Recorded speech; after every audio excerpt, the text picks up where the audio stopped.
സത്യം പറഞ്ഞ ഇപ്പോഴും മാഡം പറയുന്നത് എനിക്ക് അങ്ങോട്ട് ഡൈജസ്റ്റ് ആവുന്നില്ല. പിന്നെ മനസ്സിലായ ഒരു കാര്യം ഞാൻ പറയാം. പണ്ട് സാന്ദ്ര മാഡം എന്തിനാണോ ശ്രമിച്ചത് അതിപ്പോ രേഖ മാഡം ചെയ്യുന്നു. രവി സാറിനെയും ശ്രീലക്ഷ്മിയും തമ്മിൽ പിരിക്കാൻ.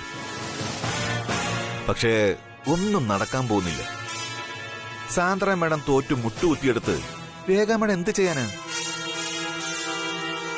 സർ, അവിടെയാണ് സർ നമുക്ക് തെറ്റുപറ്റുന്നത്. നമ്മുടെ ചിന്തകൾക്കും അപ്പുറമാണ് കാര്യങ്ങൾ. അന്നത്തെ ഒരു സിറ്റുവേഷൻ അല്ല ഇപ്പോ. ശ്രീലക്ഷ്മിക്ക് ചില വൈകല്യ സ്വഭാവം ഉണ്ടെന്ന് രവി സാറിന് അറിയാം. രവി സാർ ഇപ്പോ ശ്രീലക്ഷ്മിയിൽ നിന്നും അല്പം വിട്ടു നിൽക്കുന്ന കാര്യം ശ്രീലക്ഷ്മിക്കും അറിയാം. ആ ഗ്യാപ്പ് ഞാൻ മുതലെടുത്ത് രവി സാറിനെ പഴയതുപോലെ ഞാൻ സ്വന്തമാക്കാൻ ശ്രമിക്കുന്നു എന്ന രീതിയിലാണ് ഇപ്പൊ കാര്യങ്ങളുടെ പോക്ക്. Impossible Sandra madam.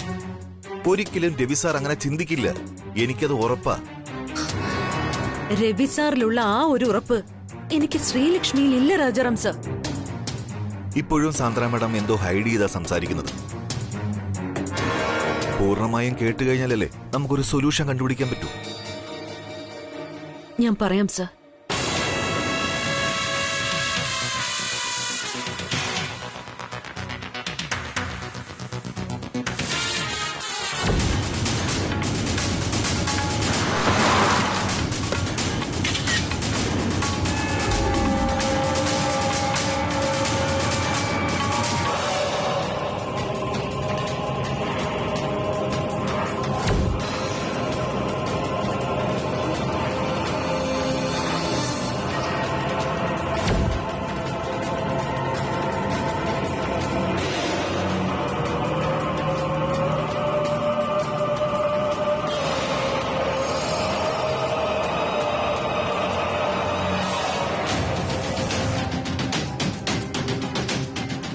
എന്താ സന്ദ്രമേട ഇത്? ഇതാണ് സർ സംഭവിച്ചത്. ഇനി രാജാറാം സർ തന്നെ പറയണം. അത്ര നിസ്സാരവൽക്കരിച്ച് കാണേണ്ട ഒരു കാര്യമാണോ ഇത്? No, never. ഇവിടെ ഇതൊക്കെ നടന്നത് ഞാൻ അറിഞ്ഞില്ലായിരുന്നു. ഇപ്പൊ സാറിന് മനസ്സിലായില്ലേ രേഖ എന്ന രാക്ഷസിയുടെ ശരിക്കുള്ള സ്വഭാവം? രേഖ മാഡം കാണിച്ചത് അല്ലെങ്കിൽ കാണിച്ചുകൊണ്ടിരിക്കുന്നത് തെറ്റ് തന്നെയാണ്. പക്ഷേ സിറ്റുവേഷൻ ക്രിയേറ്റ് ചെയ്തത് സാന്ദ്ര മാഡമാണ്. അബദ്ധത്തിലൊരു ക്ലിക്കിൽ നിന്ന് ഇത്രയും പ്രശ്നം ഉണ്ടായത്. മാഡം ആ സെൽഫി ഡിലീറ്റ് ചെയ്യായിരുന്നതുകൊണ്ടാണ്. പിന്നീട് എപ്പോഴോ മാഡം അത് എടുത്തു നോക്കിക്കൊണ്ടിരിക്കുകയും ചെയ്തു. മാഡം പറഞ്ഞ പ്രകാരമാണെങ്കിൽ രവി സാറിനെയും ശ്രീലക്ഷ്മിയും തമ്മിൽ അകറ്റാൻ കാരണം നോക്കി നടന്ന രേഖ മാഡം അതങ്ങ് വിനിയോഗിച്ചു. അങ്ങനെയുള്ളൊരു സെൽഫിയൊക്കെ കണ്ട ശ്രീലക്ഷ്മി അല്ല ഏതൊരു ഭാര്യയും ആദ്യം ചിന്തിക്കുന്നത് തന്റെ ഭർത്താവിനെ നഷ്ടപ്പെടുമോ എന്ന് തന്നെയാവും. മനസ്സിലായി രാജാറാം സർ. എന്റെ തെറ്റാണ്. അത് തിരുത്താൻ ഞാൻ ആലോചിച്ചൊരു തീരുമാനവും എടുത്തു. എന്ത് തീരുമാനം? I am going to resign from this woman group of companies.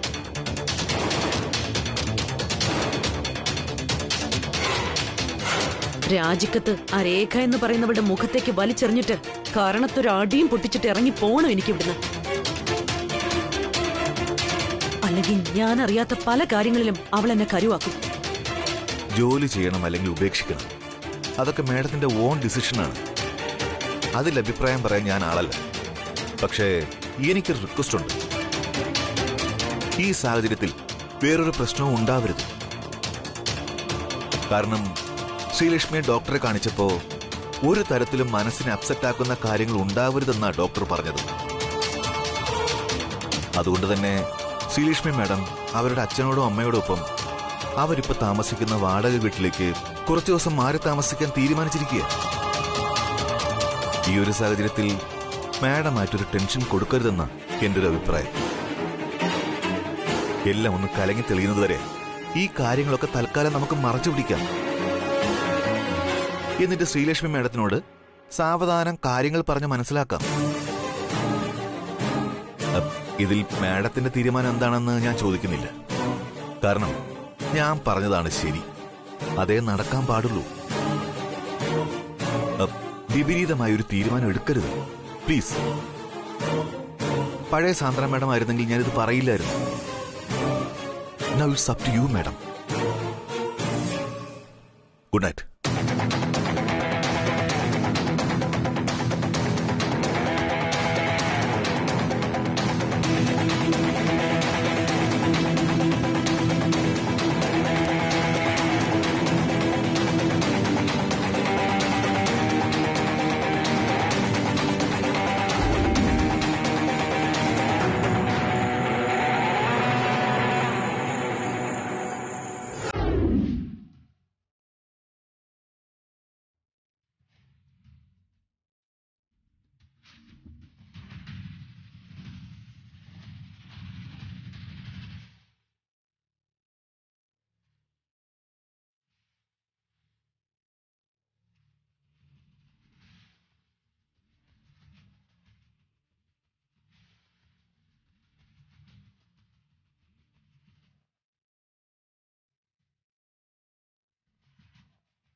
എന്റെ അന്വേഷണങ്ങൾ തുടരാനുള്ള സാഹചര്യം ഇപ്പോ ഈ വീട്ടിലില്ല.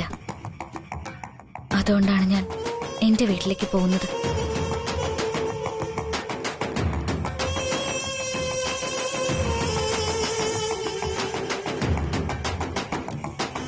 ഡയറി ആരോ നശിപ്പിച്ചു കളഞ്ഞതുകൊണ്ട് നന്ദിനി നിലയത്തെക്കുറിച്ചുള്ള അന്വേഷണത്തിൽ നിന്ന് എനിക്കെല്ലാം തുടങ്ങാനാവും.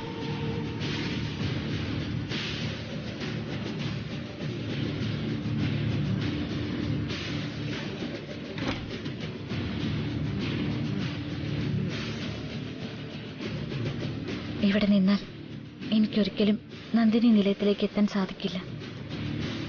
അതുകൊണ്ട് വീട്ടിലെത്തിയാലുടനെ ഞാൻ നന്ദിനി നിലയത്തിലേക്ക് പോവും.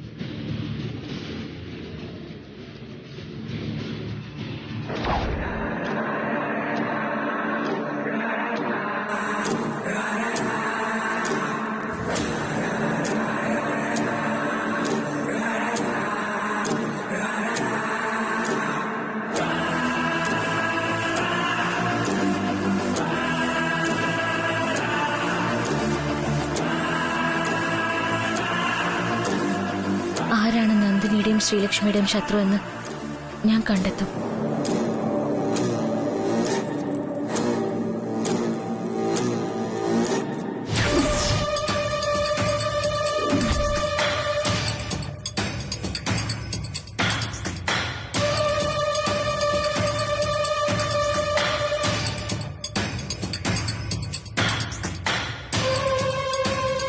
ശ്രീലക്ഷ്മി,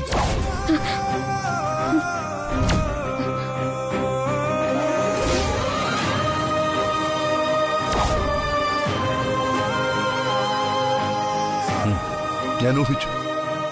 തന്നെ ബെഡ്റൂമിൽ കാണാതായപ്പോഴേ ഞാൻ മനസ്സിലാക്കി താൻ ഇവിടെ തന്നെ കാണുമെന്ന്. ആരുടെ ശത്രുവിനെ കുറിച്ചാ താൻ തനിയെ നിന്ന് പുലമ്പുന്നത്?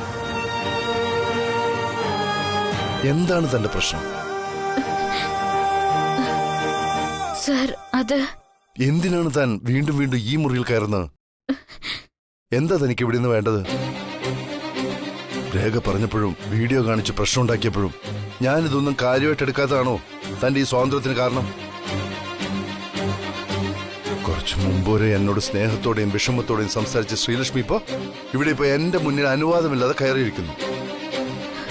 ഇതാണോ ശ്രീലക്ഷ്മി പ്രണയം?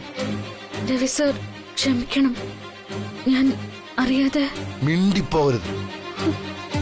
മതിയാക്ക് തന്റെ ഈ അഭിനയം. രേഖ പറഞ്ഞത് ശരിയാ. ഒന്നുകിൽ തനിക്ക് ഭ്രാന്താണ്, അല്ലെങ്കിൽ താൻ പഠിച്ചൊരു കള്ളിയാണ്. സർ, സാറ് തന്നെയാണോ എന്നോട് ഇങ്ങനെയൊക്കെ പറയുന്നത്? അതെ, താൻ എന്നെ കൊണ്ട് പറയിക്കുന്നത്. എന്നോട് കുറച്ചെങ്കിലും ബഹുമാനമോ സ്നേഹമോ ഉണ്ടായിരുന്നെങ്കിൽ താൻ ഒരിക്കലും എന്റെ അനുവാദമില്ലാതെ ഈ മുറിയിൽ കയറലായിരുന്നു. ഞാൻ മറക്കാൻ ശ്രമിക്കുന്ന എന്റെ വേദനകളെ എത്താൻ ചകയുന്നത്. എന്തിനാ സർ സാർ ഓർമ്മകൾ മറക്കാൻ ശ്രമിക്കുന്നത്? പ്രിയപ്പെട്ട ഓർമ്മകളെ അവഗണിച്ചാണോ സാറ് മൺമറിഞ്ഞു പോയവരെ സ്മരിക്കേണ്ടത്? അതെ സർ, സാറ് പറഞ്ഞതുപോലെ ഞാൻ ഭ്രാന്തിയാണ്. രവിചന്ദ്രവർമ്മനെ ആത്മാർത്ഥമായി സ്നേഹിച്ച ഭ്രാന്തിയായ ശ്രീലക്ഷ്മി. എന്നെ ഭ്രാന്തിയാക്കിയത് ആരാണെന്ന് സാറിന് അറിയണ്ടേ? ഈ ഞാൻ തന്നെ, രാജനന്ദിനി.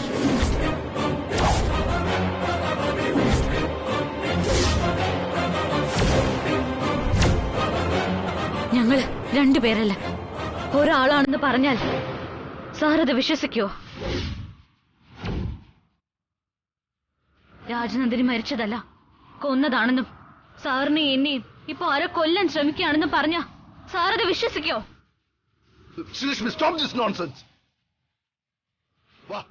ആദ്യം താൻ ഇവിടുന്ന് റൂമിലേക്ക് വാ. എന്താ സർ, ഞാൻ രാജനന്ദിനെ കുറിച്ച് പറയുമ്പോ സാറിനെന്താ പ്രശ്നം? എന്റെ കണ്ണുകളിലേക്ക് നോക്ക് സർ.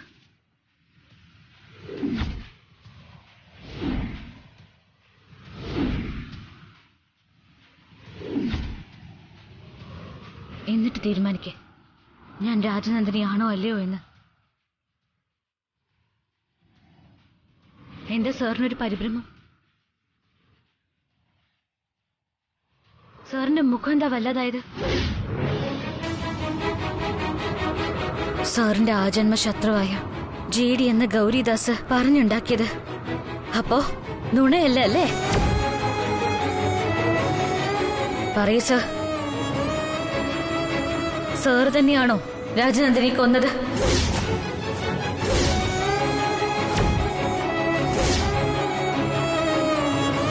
എന്താടി നീ പറഞ്ഞത്?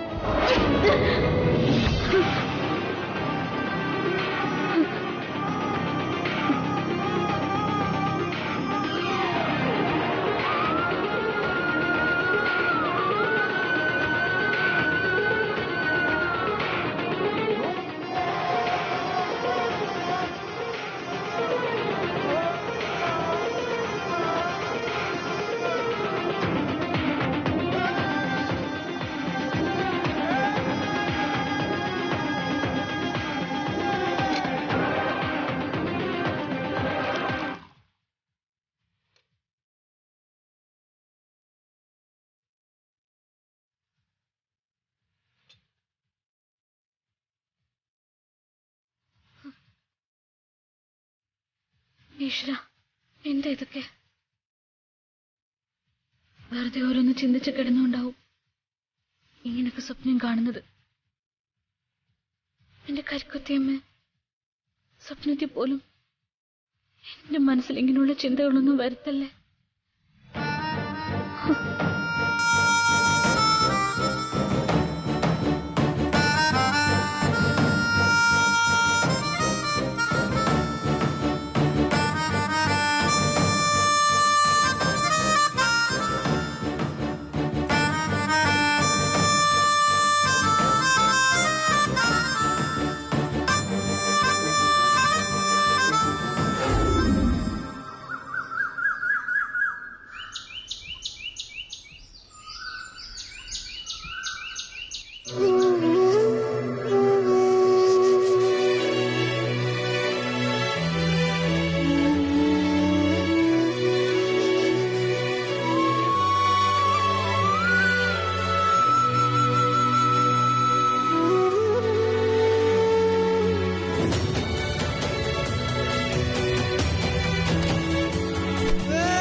ഒരു യാത്രക്കിറങ്ങുമ്പോ കണ്ണു നിറയാൻ പാടില്ല. നിറഞ്ഞ കണ്ണുകൾക്ക് വഴി വ്യക്തമാക്കാൻ കഴിയില്ല. സർ, എന്നെ കൂടുതൽ കരയിപ്പിക്കല്ലേ. സാറിങ്ങനെ വിഷമിച്ച് നിൽക്കുന്നത് കാണാൻ എനിക്ക് കഴിയില്ല. വിവാഹത്തിന് ശേഷം സാറിനെ പിരിഞ്ഞു നിൽക്കേണ്ടി വരുമെന്ന് ഞാൻ ഒരിക്കലും ചിന്തിച്ചിട്ടില്ല. പക്ഷേ നോക്ക്, താൻ പോകുന്നത് തന്റെ അച്ഛന്റെ അമ്മയുടെ അടുത്തേക്കാണ്. അവരുടെ സാമീപ്യം തനിക്കിപ്പോ ആവശ്യമാണെന്ന് എനിക്ക് തോന്നിയതുകൊണ്ട് തന്റെ യാത്രയ്ക്ക് ഞാൻ എതിരെ നിൽക്കാത്തത്. എന്നെ കാണണമെന്ന് എപ്പോ തോന്നിയാലും ജസ്റ്റ് മേക്ക് എ കോൾ. അപ്പൊ ഞാൻ അവിടെ എത്തിയിരിക്കും. ഇനി എനിക്ക് തന്നെ കാണണമെന്ന് തോന്നുന്ന നിമിഷം അനുവാദം ചോദിക്കാതെ ഞാൻ അവിടെ എത്തിയിരിക്കും. എന്താ, അതുപോലെ? മതി. എന്നാലും അയ്യേ, എടോ, എന്നേക്കുമായിട്ട് നമ്മൾ പിരിയുകയല്ല. കുറച്ച് ദിവസം, വളരെ കുറച്ച് ദിവസം. അച്ഛനും അമ്മയും എവിടെയാണെന്ന് പോലും അറിയാതെ താൻ ഒരുപാട് വിഷമിച്ചില്ലേ? അപ്പോ അവരെ കണ്ടുമുട്ടിയപ്പോ അവരോടൊപ്പം കുറച്ച് ദിവസം ചെലവഴിക്കണമെന്ന തന്റെ ആഗ്രഹം, അത് സംഭവിക്കാൻ പോകുമ്പോ സന്തോഷിക്കല്ലേ വേണ്ടത്? താനിങ്ങനെ കരഞ്ഞ് എന്നെ കൂടുതൽ വിഷമിപ്പിക്കല്ലേ ഉള്ളൂ. അതുകൊണ്ട് എന്റെ കുട്ടി കരയാതെ ചിരിച്ച മുഖവുമായിട്ട് വേണം ഇവിടുന്ന് പോവാൻ. സാർ എന്റെ കൂടെ താഴോട്ട് വരരുത്. അമ്മയോട് മറ്റും യാത്ര ചോദിക്കുമ്പോ ഞാൻ കരഞ്ഞു പോവും. അത് കാണുമ്പോ സാറിന് കൂടുതൽ വിഷമാവും. അതുകൊണ്ട് പറഞ്ഞതാ. സാറ് ഇവിടെ തന്നെ നിന്നാ മതി.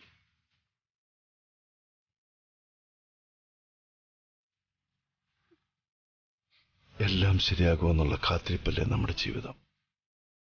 അതുകൊണ്ട് ഈ ഒരു ചെറിയ ഇടവേളയിലും കാത്തിരിപ്പും നമുക്ക് ആസ്വദിക്കാടൂ.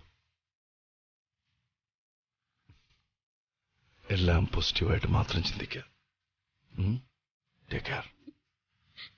ശരി സർ, ഞാൻ ഇറങ്ങുക. ഞാൻ പോയി കഴിയുന്നത് വരെ സാറി മുറിയിൽ തന്നെ ഇരുന്നാ മതി. ശരി മാഡം